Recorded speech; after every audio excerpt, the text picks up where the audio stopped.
What's going on, you lot? What are you all saying? Today I'm going to talk to you about the one thing that's going to make your gimbal shots look the absolute nuts, mate.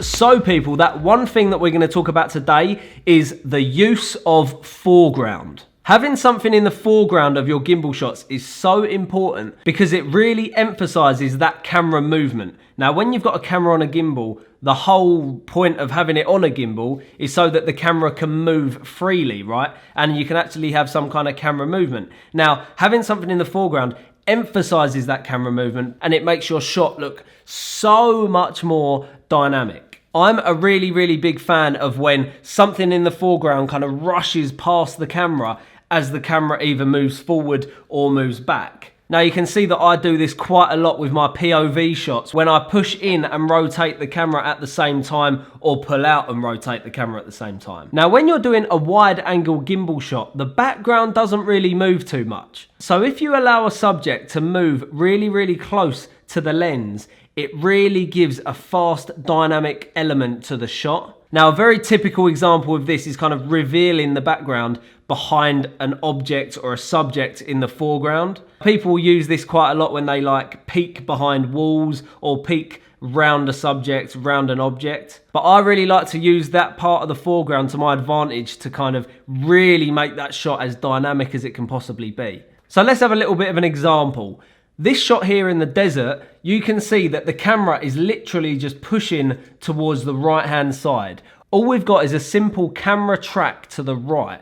And as we push over to the right, we reveal the camels, we reveal the geyser, we reveal the environment. Because before, all we saw was a sand dune, and now we've kind of created layers in our shot. Now that simple movement with the use of the foreground really allows you to create two shots in one. We're essentially pushing away that dune in the foreground off to the left, and then we're revealing this new scene, new background in the right. This can also be done with a boom shot. So if you look at this shot here, we start low on the ground, which is obviously the foreground. And as we boom up, that foreground pushes down to the bottom of the frame and we reveal the subject. And if you also look very carefully, you can see how we're starting to warp the background as well. Look out into the distance and watch how the background forms itself. The background kind of grows into the shot because previously on the shot, all we saw was a flat bank of sand.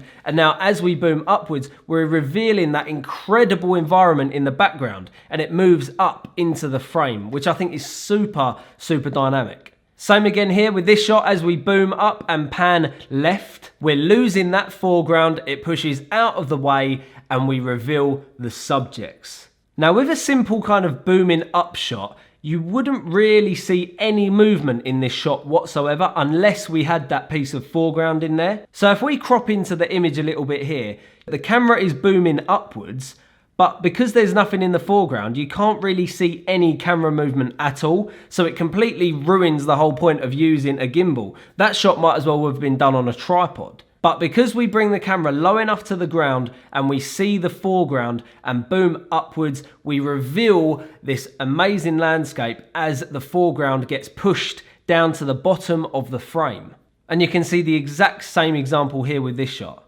Now you can also do this when you push forwards towards the subject. So if you see here, as we push towards this big monument, the trees kind of rush past the frame, which just looks the absolute nuts, mate. I love this kind of shot. Originally, the trees were kind of framing this monument, and as we push forwards, the trees kind of rush past the top and the sides of the frame. Now, if that bit of foreground wasn't there, we'd just be pushing towards the monument. It wouldn't actually look that interesting, but because they kind of rush past the frame, that's like a frame within a frame, and we're creating that second frame as we push past that foreground. Now, exactly the same here. As we pull out and twist the camera, these leaves are kind of rushing past the frame. Now, this works particularly well with a very wide angle lens because it really distorts everything and it warps things at the edges of the frame. So this works perfectly if you're going to stick on like a super wide 10 to 18 or 18mm, 16, 14, anything in that range is going to look sick when you do this shot. Essentially, the way to be using your foreground is to get the camera as close to the foreground subject as you can. Now, that could mean just sticking it really low to the ground and doing a really, really low tracking shot so that the floor kind of rushes towards the camera as the camera moves forwards. Or if you've just got a subject in the frame, push it or pull it past that subject. Bring the camera as close as you can to the subject, to the foreground, and it will really increase how dynamic that shot is. Boom! So people, I hope you enjoyed that little tip. Hopefully it helped you in some kind of way. So if you do own a gimbal, try this out. Get your camera as close to your subject, to your foreground as you can, and evolve your shot. Don't just let it be the same background shot the whole time. Allow the shot to evolve, allow a subject in the foreground to move in the frame. Tell a better story. That's the whole point that we do this stuff. We're here to tell a better story in the shot. Anyway, people, that is it from me. Thank you very much for watching this video. I hope it helped you out in some kind of way. Pick up your gimbal and start using your foreground to tell a better story. That's what we're here for, people, to tell a better story. Anyway, people, peace.